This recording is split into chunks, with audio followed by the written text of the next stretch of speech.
Hi guys! Welcome back. Hi! Ligo ko ngayon dahil 3 araw o 1 week na walang ligo.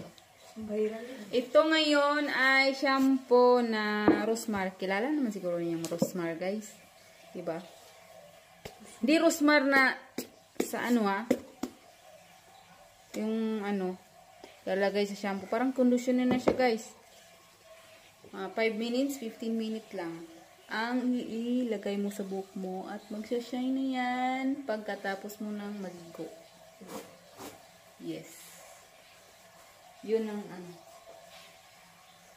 Yun ang conditioner ko guys kasi wala akong conditioner wala.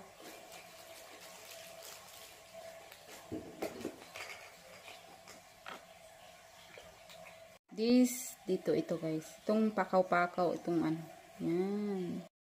At itong pakaw guys, sa last nating ito. Ito yung nilalagay ko.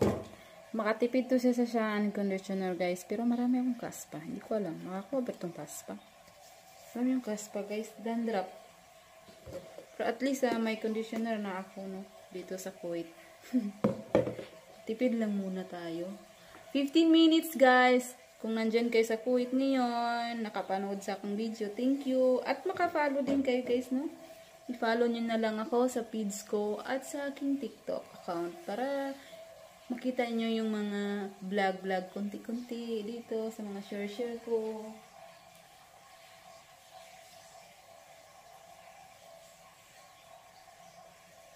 Ganun lang siya ilalagay, Dito, ganyan lang. Para mapuno to sa buhok mo. Yan, ganyan lang. Yan lang siya. Hanggang 15 minutes o 5 minutes, 10 minutes. Yan lang. Hindi pa tapos, Kasi, magti-tiktok to yung kasama ko. Magkasama kami ngayon magti-tiktok. Magbabiral niya siya ngayon.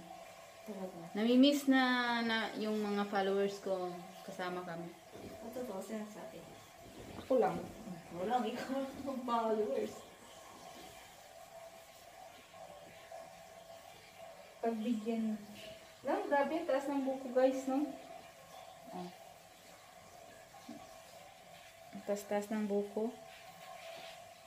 Wala, painggit lang ko guys. Pagdating sa Philippines, wala na to. Ayan. Short niya siya. Shout out sa akong bagong ligo kasi to siya guys. Nakita ko? Hindi. Sige na guys, bye bye. Thank you for watching. At yung wala pa naka-follow, follow my page at TikTok account at my page. Thank you!